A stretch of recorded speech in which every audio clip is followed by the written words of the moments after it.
श्री शिवाय नमस्तुभ्यम, हर हर महादेव। आज की इस वीडियो में हम सुनेंगे शीतला माता की कथा। शीतला माता को रोगनाशिनी देवी माना जाता है। विशेष रूप से चेचक व खसरा और अन्य संक्रामक बीमारी से रक्षा करने वाली देवी है।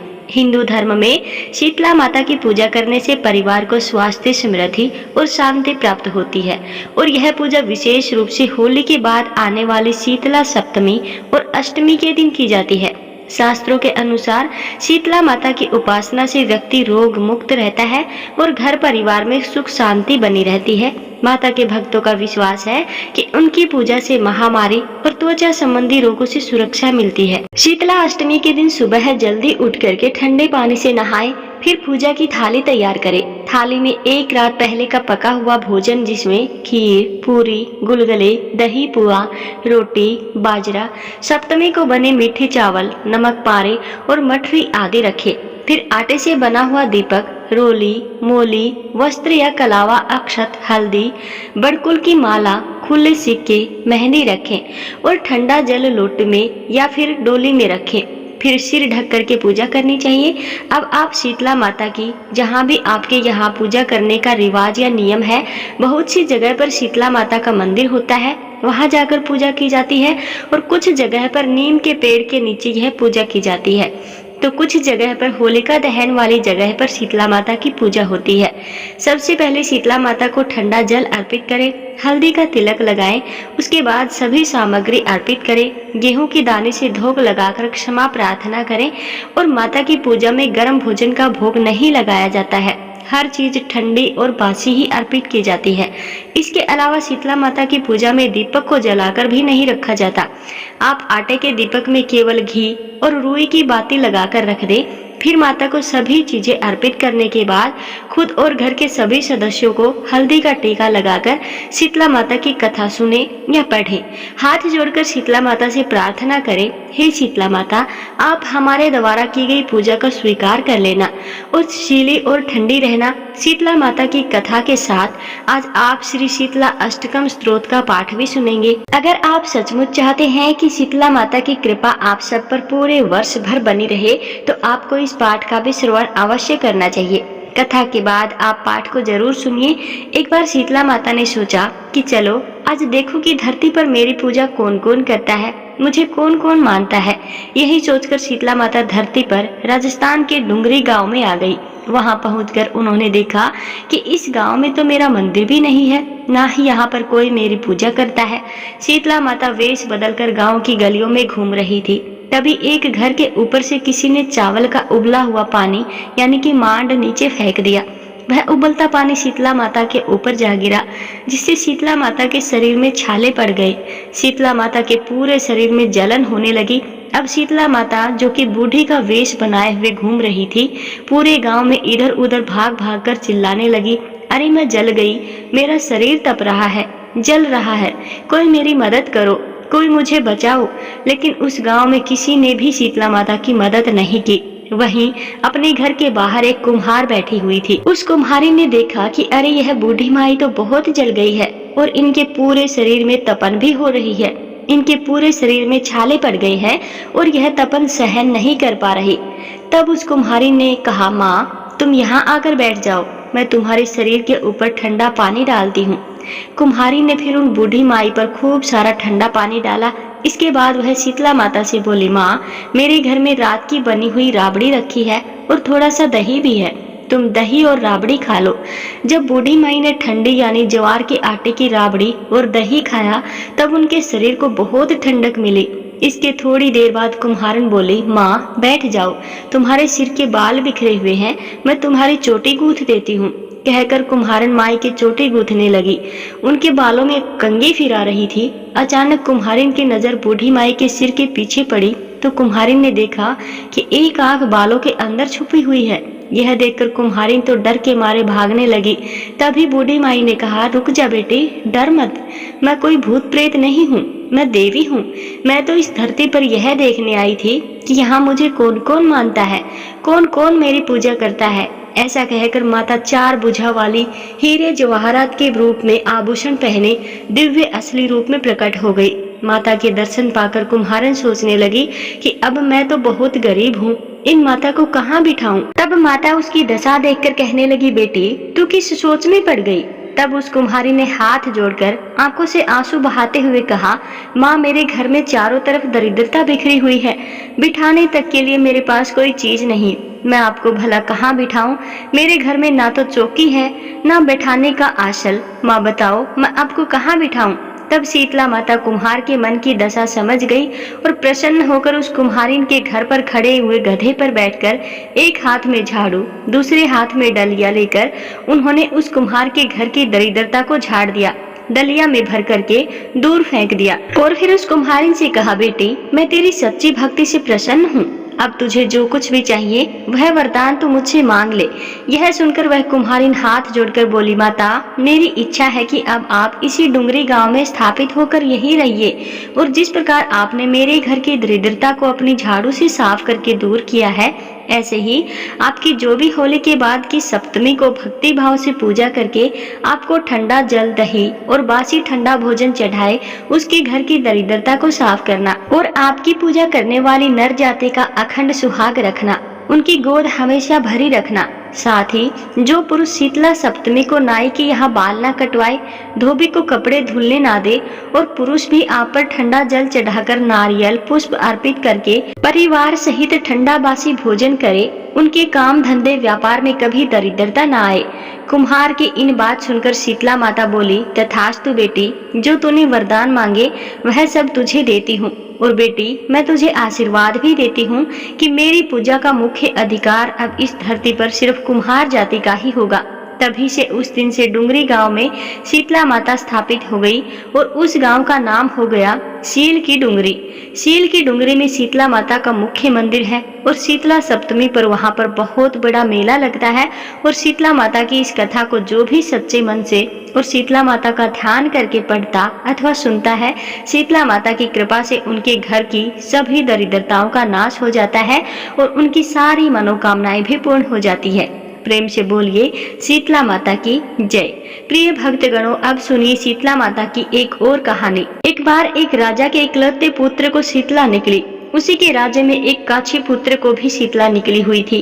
काछी परिवार बहुत गरीब था, लेकिन वह माँ भगवती की पूजा नियमित रूप से करते थे। वह धार्मिक दृष्टि से जरूरी समझे जाने वाले सभी नियमों को बीमारी के दौरान भी भली भांति निभाता रहा। घर में साफ सफाई का विशेष ध्यान रखा जाता था। उनके घर में नियम से देवी भगवती की पूजा भी होती थी। नमक खाने पर पाबंदी थी। सब्जी में इस दौरान ना तो छोंक लगता था, ना ही कोई वस्तु तली भुनी जाती थी। गर्म भोजन ना तो वह स्वयं खाता था और ना ही शीतला वाले अपने बेटे को दिया करता था।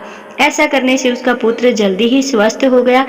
उधर जब से राजा के बेटे को शीतला का प्रकोप हुआ था, तब से उसने भगवती के मंडप में सतचंडी का पाठ शुरू करवा रखा था। रोज हवन और बलिदान हुआ करते थे। राज पुरोहित भी सदा देवी भगवती के पूजन में मग्न रहते थे। राजमहल में रोज कढ़ाई चढ़ती, तरह तरह के गर्म स्वादिष्ट भोजन बनते, सब्जी के साथ कई प्रकार के मांस भी पकते थे। उसका परिणाम यह होता कि उन लजीज भोजन की गंध से राजकुमार का मन मचल उठता और वह भोजन करने के लिए जिद करने लगता। एक तो राजा का पुत्र और दूसरा इकलौता, इस कारण उसकी अनुचित जिद भी पूरी कर दी जाती और उसे वह भोजन खाने को दे दिया जाता। इस पर शीतला का प्रकोप घटने के बजाय बढ़ने लगा। अब तो शीतला के साथ साथ उसे बड़े बड़े फोड़े भी निकलने लगे, जिनमें खुजली और जलन भी बहुत होती थी। शीतला की शांति के लिए राजा जितने भी उपाय करता, शीतला का प्रकोप उतना ही बढ़ता जाता, क्योंकि अज्ञानतावश राजा के यहाँ सारे काम उल्टे हो रहे थे। यह देखकर अब तो राजा बहुत परेशान हो गया। उनकी समझ में ही नहीं आ रहा था कि इतना सब कुछ करने के बाद भी शीतला का प्रकोप शांत क्यों नहीं हो रहा। एक दिन राजा के गुप्तचरों ने उन्हें बताया कि काछी पुत्र को भी शीतला निकली थी, फिर वह बिल्कुल ठीक हो गया। यह जानकर राजा सोच में पड़ गया कि मैं तो शीतला माता की इतनी सेवा कर रहा हूँ, पूजा अनुष्ठान में कोई कमी नहीं हो रही, लेकिन मेरा पुत्र अधिक रोगी होता जा रहा है, जबकि काछी पुत्र बिना सेवा पूजा के ही ठीक हो गया। पलंग पर लेटा हुआ राजा यही सब सोच रहा था कि सोचते सोचते उसे नींद आ गई। तभी श्वेत वस्त्र धारिणी देवी भगवती ने उसे स्वप्न में दर्शन देकर कहा, राजन, मैं तुम्हारी सेवा अर्चना से प्रसन्न हूँ। इसीलिए आज भी तुम्हारा पुत्र जीवित है। लेकिन इसके ठीक न होने के कारण यह है कि तुमने शीतला के समय पालन करने योग्य नियमों का उल्लंघन किया है। तुम्हें ऐसी हालत में नमक का प्रयोग बंद करना चाहिए। नमक से रोगी के फोड़ में खुजली होती है। घर की सब्जियों में छोंक नहीं लगाना चाहिए, क्योंकि इसकी गंध से रोगी का मन उन वस्तुओं को खाने के लिए ललच जाता है और रोगी का किसी के पास आना जाना मना है, क्योंकि यह रोग औरों को भी होने का भय रहता है। इसीलिए इन नियमों का पालन कर तेरा पुत्र अवश्य ही ठीक हो जाएगा। फिर सारा विधान समझाकर देवी अंतर ध्यान हो गई। प्रातःकाल उठते ही राजा ने देवी की आज्ञा अनुसार सभी कार्यों की व्यवस्था कर दी, जिससे राजकुमार की सेहत पर अनुकूल प्रभाव पड़ा और वह जल्दी ही स्वस्थ हो गया। और अब तो राजा बहुत प्रसन्न हो गया। फिर उसने अपने पूरे राज्य में घोषणा करवा दी कि हर कोई शीतला माता की पूजा किया करेगा। प्रिय भक्तगणों, आज के दिन शीतला माता के अलावा भगवान श्री कृष्ण और उनकी माता देवकी का भी विधि विधान से पूजन करना चाहिए। मध्य काल में सात्विक भोजन का भोग उन्हें लगाना चाहिए। ऐसा करने से केवल पुण्य ही नहीं मिलता, बल्कि सारे दुख भी दूर हो जाते हैं। अब सुनिए शीतला माता की एक और कहानी। प्राचीन कहानी के अनुसार एक बार एक बुढ़िया माई और उनकी 2 बहुओं ने शीतला माता का व्रत किया।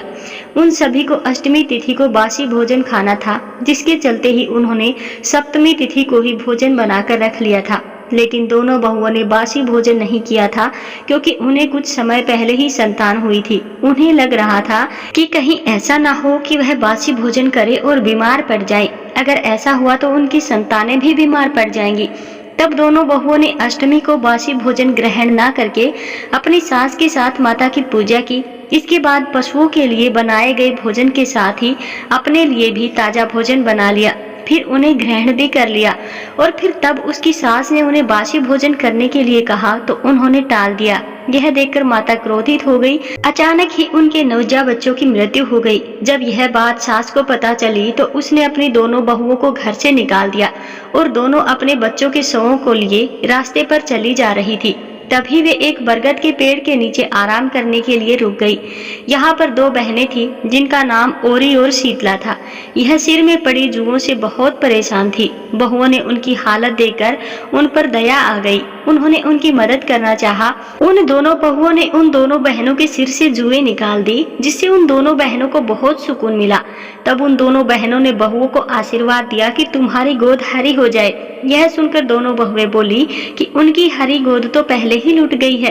तब उनमें से एक बहन, जिनका नाम शीतला था, दोनों बहुओं को डांट लगाई और कहने लगी कि पाप कर्म का दंड तो भुगतना ही पड़ता है। तब उन दोनों बहुओं ने माता शीतला को पहचान लिया और वे उनके पैरों में गिर पड़ी और माफी मांगने लगी। तो माता को भी उन पर दया आ गई और फिर माता ने उनके मृत बालकों को जीवित कर दिया। यह देखकर वे दोनों खुशी खुशी अपने बच्चों सहित गांव लौट आई। इसके बाद से पूरा गांव शीतला माता को मानने लगा। हे शीतला माता, जैसे आपने उन दोनों बहुओं पर अपनी कृपा की, वैसे इस कथा को कहते सुनते और हुंकार भरते सभी भक्तों पर अपनी कृपा बनाए रखना। प्रिय श्रोताओं, अब सुनिए शीतला माता अष्टकम का हिंदी अनुवाद। भगवान बोले, गर्दभ अर्थात गधे पर विराजमान, दिगंबरा हाथ में मर्जनी अर्थात झाड़ू और कलश धारण करने वाली सूप से अलंकृत मस्तक वाली भगवती शीतला की मैं वंदना करता हूँ।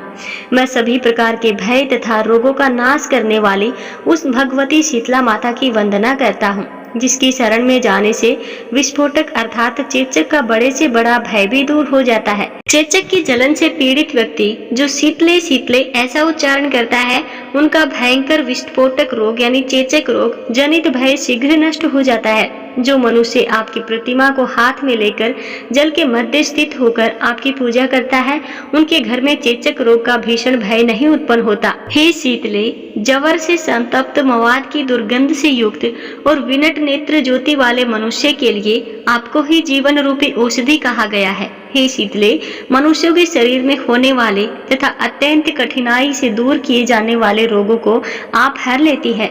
एकमात्र आप ही चेचक रोग से विदीर्ण मनुष्यों के लिए अमृत की वर्षा करने वाली है। हे शीतले, मनुष्यों के गलगंड ग्रह आदि और भी अन्य प्रकार के जो भीषण रोग हैं, वे आपके ध्यान मात्र से ही नष्ट हो जाते हैं। उस उपद्रवकारी पाप रोग की ना कोई औषधि है ना मंत्र है। हे शीतले, एकमात्र आप जननी को छोड़कर उस रोग से मुक्ति पाने के लिए मुझे कोई दूसरा देवी देवता दिखाई नहीं देता। हे देवी, जो प्राणी मृणाल तत्व के समान कोमल स्वभाव वाली और नाभि तथा हृदय के मध्य विराजमान रहने वाली आप भगवती का ध्यान करता है, उसकी कभी अकाल मृत्यु नहीं होती। जो मनुष्य भगवती शीतला के इस अष्टक का नित्य पाठ करता है, उसके घर में चेचक का घोर भय नहीं रहता। मनुष्य को विघ्न बाधाओं के विनाश के लिए श्रद्धा तथा भक्ति से युक्त होकर इस परम कल्याणकारी स्त्रोत का पाठ करना चाहिए अथवा सुनना चाहिए। हे शीतले, आप जगत की माता हैं। हे शीतले, आप जगत के पिता हैं। हे शीतले, आप जगत का पालन करने वाली हैं। आप शीतला देवी को बारंबार नमस्कार है। जो व्यक्ति रासत गृदर्भ खक्खर विशाख नंदन शीतला वाहन दुर्वा कंद निक रतन भगवती शीतला के वाहन के इन नामों का उनके सामने बैठकर पाठ करता है, उसके घर में शीतला रोग नहीं होता। इस शीतलाष्टमी नहीं देना चाहिए, बल्कि भक्ति और श्रद्धा से संपन्न व्यक्ति को ही सदा यह स्त्रोत प्रदान करना चाहिए। प्रिय भक्तगणों, अभी आपने सुना श्री शीतलाकम का हिंदी अनुवाद। उम्मीद है आज की यह वीडियो आपको पसंद आई होगी। शीतला माता की कृपा सदा सर्वदा आप और आपके परिवार पर बनी रहे। अगर आपको यह वीडियो पसंद आई हो तो वीडियो को लाइक कीजिएगा, शेयर कीजिएगा, कमेंट बॉक्स में जय माँ शीतला अवश्य लिखिएगा और हमारे चैनल को सब्सक्राइब करके साथ में रही बेल आइकन को भी प्रेस अवश्य कर लीजिएगा, जिससे हर रोज आने वाली नई नई वीडियोज की नोटिफिकेशन सबसे पहले आपको मिल सके।